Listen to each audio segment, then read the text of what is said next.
আসসালামু আলাইকুম ওয়া রাহমাতুল্লাহি ওয়া বারাকাতুহু বিসমিল্লাহ আলহামদুলিল্লাহ ওয়াসসালাতু ওয়াসসালামু আলা রাসূলিল্লাহ ওয়া বা'দ। দর্শক, আপনারা যারা দেখছেন চ্যানেল 24 এর পর্দায় মাহে রমাদান জুড়ে ইফতারির ঠিক পূর্বক্ষণে নাদিয়া ফার্নিচার শাহরু রমাদান অনুষ্ঠানটি পাওয়ার্ড বাই স্টিল মার্কেসেস, দেশবন্ধু গ্রুপ, কো স্পন্সর রয়েছে real capita group, brothers furniture. আমরা অনুষ্ঠান জুড়ে ইসলামের জীবন ঘনিষ্ঠ অনেক দিক তুলে ধরেছি, পুরো মাস জুড়ে আপনাদের সঙ্গে কথা বলেছি। আজকে রমাদানুল মোবারকের বলতে বলতে একেবারে শেষ লগ্নে এসে হিসাব কষার সময়ে আমরা হিসাব কষতে চাই, এই রমাদানে কি পেলাম কি নিলাম, এই রমাদানে আসলে কারা সফল হয়েছে এই বিষয় নিয়ে আজকে আমরা কথা বলবো ইনশাআল্লাহ। আমাদের সঙ্গে রয়েছেন আমাদের প্রথিতযশা দুজন মেহমান।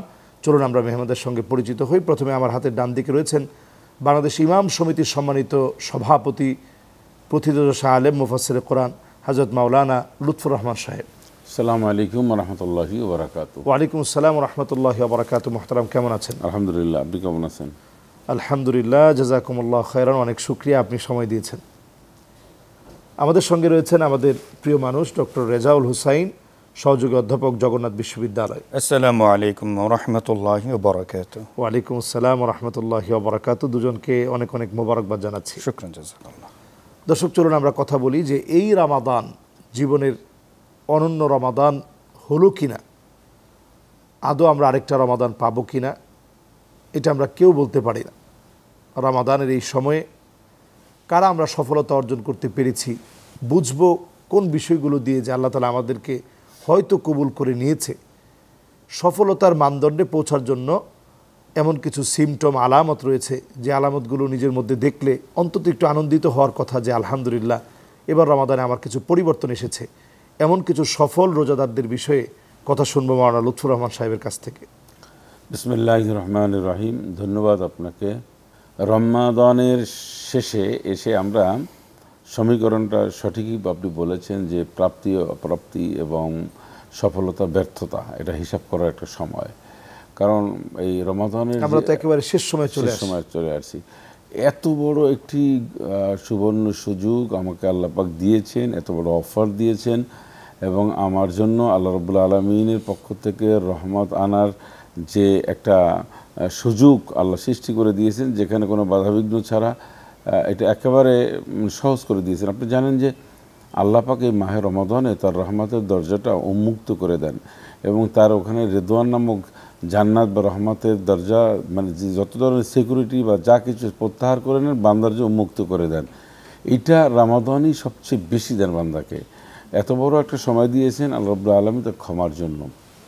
যাই হোক, এখন আমি কিভাবে বুঝবো রমাদানের শেষে এসে যে পুরো মাসটা আমি কতটা ভালো আমার জন্য গিয়েছে, আমি কতটা অর্জন করতে পেরেছি, কতটা আমি ব্যর্থতা আমার, এটা হিসাব করার সত্যিকার সময়। এই সমীকরণ যদি আমরা না মিলাতে পারি তাহলে কিন্তু ঠিক না। কারণ একটা ইবাদত বন্দি করার ক্ষেত্রে আগে এবং পরে একটা আত্মসমালোচনা হওয়া দরকার। এখন আত্মসমালোচনাটা হচ্ছে যে আমি কতটুকু গুনাহ মাফ করাতে পারলাম, আমি গোটা রমজানে কতটুকু আমি ইবাদত বন্দি করেছি, এজন্য আমি এর সাক্ষী, আমি এটা সাক্ষী, আমি বলতে পারবো যে আমি কতটুকু ইবাদত করেছি। আমার গোটা রমজানে কয় ফোঁটা পানি আমার রবের সান্নিধ্যে বা তার সামনে আমি কয় ফোঁটা পানি ব্যয় করেছি, এটা কিন্তু হিসাব। আর এই হিসাব আমার চোখের পানি কেউ দেখে নাই, আর দেখার মানে প্রয়োজনও নেই। আর আমি কত রাকাত নামাজ পড়েছি, কতটা তাসবিহ তাহলিল পড়েছি, কতটা রাসূল আকরাম সাল্লাল্লাহু আলাইহি ওয়াসাল্লামের সামনে দুরূদ শরীফ পড়েছি, আমি কোরআন কারীম কতটা পড়েছি, দান সদকা কী পরিমাণ করেছি, না আমি যত ধরনের মানে ইবাদত বন্দেগী যা কিছু সহজ এগুলো দিয়ে আল্লাহকে বিদায় দিছি একটা ধামাচাপা দেওয়ার মতন, এইটা করেছি না বাস্তবিক এবং আক্ষরিক অর্থে আমি ইবাদত বন্দেগী করেছি। এটা কিন্তু এই রমজানের এই মুহূর্তে এসেই কেন এই আজকের এই 28-এ এরপরও আমরা কিছুটা পাবো। এইটার রিকভারি না হলেও আমি যদি হিসাব মিলেই দেখি যে না, আমি আসলে সুবিধাজনক অবস্থানে নাই ইবাদত বন্দেগী করার, তাহলে এখন থেকে আমি যখনই করেছি তখন থেকে অন্তত রমজানের শেষ পর্যন্ত আমি একটা বড় ধরনের ইবাদত বন্দেগী একটু সময়টা ব্যয় করব। আমরা দেখি রমজান যত শেষ হয়, রমজানের শেষের দিকে মানুষ মার্কেটমুখী হয়, শপিং মলে যায়, নানান ধরনের ব্যস্ততা, গা ছেড়ে দেয়, এবং নামাজটা একেবারে দিন দিন গা ছেড়ে দেয়। হ্যাঁ, তারা বিশেষ করে মুসল্লি পাওয়াই যায়, তারাবিও শেষ হয়ে গেছে। আচ্ছা আপনি বাড়িতে যেতে পারেন, আপনি সফরে যেতে পারেন, কোনো অসুবিধা নাই, এটা আপনাদের নাজায়েজ কিছু না, কিন্তু ওই সময় কিন্তু এবাদতের হালাতে আপনি থাকতে পারেন। আপনি এবাদত বন্দিগি বা আপনার দান, সাদাকা, তসবিহ, তাহলিল, কোরআন তেলাওয়াত, ক্ষমা, ইস্তেগফার আল্লাহর কাছে, এইটা কিন্তু আপনি আরও বাড়াই দিতে পারেন। এইটা একেবারে ফুললি আপনি পুরো স্পিড আপনি চালাইতে পারেন, যে আপনি এখন রমজান আপনার কাছ থেকে বিদায় নিচ্ছে, এমতো অবস্থায় আপনার আল্লাহর কাছ থেকে যা যা আনা দরকার, আপনি কনফিউশন রয়েছে, অথবা আপনি ইবাদত বন্দিগি নিশ্চিত করলেন, আল্লাহর কাছে ক্ষমা চাইলেন। সর্বশেষ যদি এটা চোখ থেকে পানি বের করে অর্থাৎ আল্লাহর কাছে কান্নাকাটি করতে পারি সর্বশেষ সময় এই মুহূর্তে এসেও, তাহলেও আমরা মনে করি যে আল্লাহ রাব্বুল আলামিনের ক্ষমার আওতাভুক্ত আমরা হয়ে যাবো ইনশাআল্লাহ। আল্লাহ তাআলা কবুল করুক। আলহামদুলিল্লাহ। দর্শক, সময় হয়েছে ছোট্ট একটা বিরতি নেবার, নিচ্ছি বিরতি, ফিরে আসবে এক্ষুনি, সেই পর্যন্ত আমাদের সাথেই থাকুন।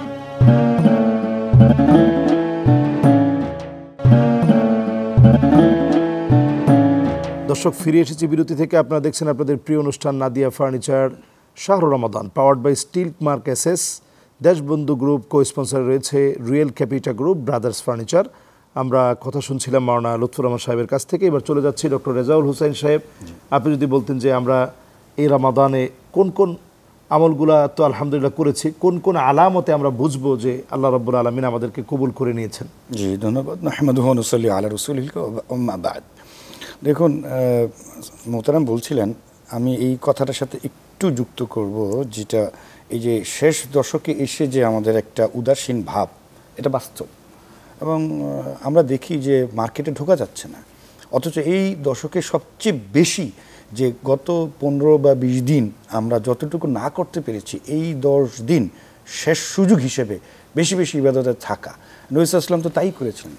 ইজা দাখালাল আশাদ্দা মিজার, নবী সাল্লাল্লাহু আলাইহি ওয়াসাল্লাম বলতে যখন মানে এই দশক, শেষ দশক আসতো, তিনি একেবারে কোমরে গামছা বেঁধে সম্যক প্রস্তুতি নিয়ে কিন্তু ইবাদতে ও আহিয়া লাইলা, রাত্রি জাগরণ করতেন, ও আইকজা হালা, এবং পরিবারকে জাগিয়ে রাখতেন। মানে শেষ দশকটাকে সবচেয়ে বেশি মূল্যায়ন করতেন। এই জন্য ইতিকাফের আমল আছে এখানে, লাইলাতুল কদর আছে। এবং আরেকটা বিষয় এখানে আসল আলোচনা, যে আমরা ওই 26 যুবকতারা যখন কোরআন খতম হয়ে যায়, তারপরে যেন তারাবি শেষ হয়ে গেল, আর যেন তারাবি নেই, এরকম একটা আমাদের একেবারে আগের মতো মুসল্লি চলে গেল, ও তারাবিও আমরা পড়ছি না। অথচ ওই সময় আরও বেশি ইবাদত মশগুল হওয়া দরকার। যে কথাটা আপনি বলছিলেন যে আমরা কি করে বুঝবো, এখানে একটা ইহতেসাবের একটা ব্যাপার আছে, একটা সেলফ মেজারমেন্টের, জাজমেন্টের একটা ব্যাপার আছে। সেটা হলো, এক, আমরা যখন ঈদের চাঁদ উঠবে, ওঠার পর আমরা কি বলগাহীন হয়ে যাচ্ছি, আমরা কি গড্ডাইটিকা প্রবাহে গা ভাসিয়ে দিচ্ছি, বা আমি কি সেই দিকে ধাবিত হচ্ছি? বিশেষ করে ওই দিন রাতের যে এশা, সেই এশাটা কি আমি জামাতের সাথে আদায় করছি? তখনই আমি বুঝতে পারবো যে আমার ইমসাকটা কার্যকরী হয়েছে কিনা। আল ইমসাক আলা কুল্লি হাল, ইমসাকটা হবে সব অবস্থায়, সকল গর্হিত আল্লাহর মানে যত নিষেধাজ্ঞা, প্রহিবিশন থেকে যখন দূরে থাকলাম, এটাই হলো ইমসাক। এরপর হলো ওই দিন রাতে, মানে ওই দিবাগত রাতে আমরা তো রমাদানে তাহাজ্জুদ করেছি, আমরা ঈদের রাত্রে, চাঁদের রাত্রে, ওই রাত্রিকে আমরা তাহাজ্জুদ গুজার হতে পেরেছি। অ্যান্ড ফাইনালি আমি বলবো, ওই দিনে ফজরের সালাদটা কি জামাতের সাথে, মহোদয় আপনি লক্ষ্য করে দেখবেন আমাদের বাস্তবতা, যে আমরা পুরো মাস কিন্তু আলহামদুলিল্লাহ ফজরে খুব ভালো মুসল্লি, কিন্তু যেই ঈদের চাঁদ দেখা গেল, ওই ফজরে কিন্তু মুসল্লি কমে যাচ্ছে না। তারপরে 5 কাতার থেকে 4 কাতার, 3 কাতার, এরপরে 1 কাতার, সে আগের জায়গায় কুল্লু শাইইন ইয়ারজিউ ইলা আসলিহি, এর মতো মনে হয়। তো এইটা কিন্তু আসলে রমাদানের যে মূল উদ্দেশ্য, দেখুন একটা কথা স্পষ্ট করে বলি, যে প্রত্যেকটা ইবাদতের আল্লাহ তাআলা একটা উদ্দেশ্য দিয়েছেন। এই রমাদানের উদ্দেশ্য আমরা সবাই শুনেছিলাম, আল্লাকুম তাত্তাকুন। এই তাত্তাকুন মানে হলো যে এই ইমসাকটা আল্লাহ যা নিষেধ করছেন, এটা বাকি 11 মাস করতে পেরেছে কিনা, তাহলে এই 30 দিনের আমাদের পানাহার, বৈধ স্ত্রী থেকে বিরত থাকা, এই সব কিছু থেকে বিরত থাকা কার্যকরী হবে, ফ্রুটফুল হবে। শুকরিয়া মুহতারাম, আপনি সময় দিয়েছেন, জাযাকাল্লাহ খায়রান। আমরা ছোট্ট করে মাওলানা লুৎফুর রহমান সাহেবের কাছে জানতে যাচ্ছি যে আমরা একেবারে তো শেষ লগ্নে চলে আসলাম, এর মধ্যেও তো ত্রুটি বিচ্যুতি হয়েছে, তো এই ত্রুটি বিচ্যুতির জন্য আল্লাহর কাছে কীভাবে পানা চাইতে পারি? রমাদানের ত্রুটি বিচ্যুতির জন্য ফিতরা তো একটা বড় ইবাদত। এর মানে সাদাকাতুল ফিতর, এটা আমাদের আদায় করতে হবে সঠিকভাবে, পরপর বইতে। আর একটা হচ্ছে ভুল ত্রুটি, যে কোনো ভুল ত্রুটির জন্য তো ইস্তেগফারের বিকল্প নাই। ইস্তেগফার পাঠ করতে হবে, নিজে অনুশোচনা পেশ করতে হবে, এবং আমার ভুল ত্রুটিগুলি আমাকে চিহ্নিত করতে হবে, এবং সামনে যদি একটা রমাদান পাই, ওই রমাদানটা আমাকে প্রমাণ করতে হবে যে আমার পিছনের রমাদানের মধ্যে যে ভুল ত্রুটি ছিল, এইটা দোষ ত্রুটি মুক্ত একটা রমাদান আমি করলাম। ধরুন একেবারে একটা রমাদানও যদি আমি পাই, তাহলে আমার বোঝা গেল যে আমার অ্যানালাইসিস ঠিক আছে এবং ইস্তেগফারও ঠিক আছে, এবং আল্লাহকেও এটা বুঝাতে হবে যে আমি পিছনে যে সমস্ত ভুল ত্রুটি করেছি এইটা এই রমাদানে, আজকে রমাদানে নাই। একজন মানুষ যদি প্রথম রমাদানটা করার পরে চিন্তা করে যে গতকাল রমাদানের এই আমার সমস্যা ছিল বলে মনে হচ্ছে, আমি আজকের থেকে এই রমাদানে ভুল ত্রুটি, এরকম করতে করতে করতে একটা পিওর রমাদান আল্লাহকে উপহার দেওয়া সম্ভব। জাযাকুমুল্লাহু খায়রান। দর্শক, সময় হয়েছে বিদায় নেওয়ার। বিদায় নেওয়ার আগে মুহতারামদের যে বিষয়ের গুরুত্বপূর্ণ তথ্যগুলো দিলেন, এ রমাদানেও আমরা কিছু আলামত মিলিয়ে দেখব, সিমটমগুলো মিলিয়ে দেখব যে আল্লাহ তাআলা আমাদেরকে কবুল করেছেন কিনা। সিমটমের মধ্যে মুদাওয়ামা, আগের আমলের সাথে মিল আছে কিনা, যেটা আমাদের দুজন মেহমানই বারবার বলেছেন। যদি আপনি আগে নামাজে ছিলেন, এখন নামাজ না পড়েন, তাহলে আপনি বুঝে নেবেন যে আসলে এই রমাদান আপনার জন্য কার্যকরী রমাদান হয়নি। প্রতিনিয়ত ছোট ছোট হলেও যে আমলগুলো ধরে রেখেছিলেন, এই আমলগুলো মাঝে মাঝে হলেও করা, রমাদানের এই ট্রেনিং বিল্ড আপ করা, মাঝে মাঝে নফল রোজা রাখার চেষ্টা করা, দান সদকা করা, এই প্রত্যেকটা আমল যেগুলো আমরা করেছি, নফল নামাজ পড়ে অন্তত তাহাজ্জুদের নামাজের সময় দাঁড়িয়ে কিয়ামুল লাইলকে স্মরণে রাখা, কিয়ামুল লাইলকে আমার জীবনের সঙ্গী বানিয়ে নেয়া, এই রমাদান যেন আমার জীবনের সবচেয়ে কার্যকরী রমাদান হয়, গুনাহ মাফের রমাদান হয়। আল্লাহ রাব্বুল আলামিন যেন কবুল করেন। ইফতারির পূর্বক্ষণে আজকে আমরা এই দোয়াই করছি, আল্লাহ তাআলা আবারও আমাদেরকে সুস্থভাবে সুন্দরভাবে একত্রিত করুক।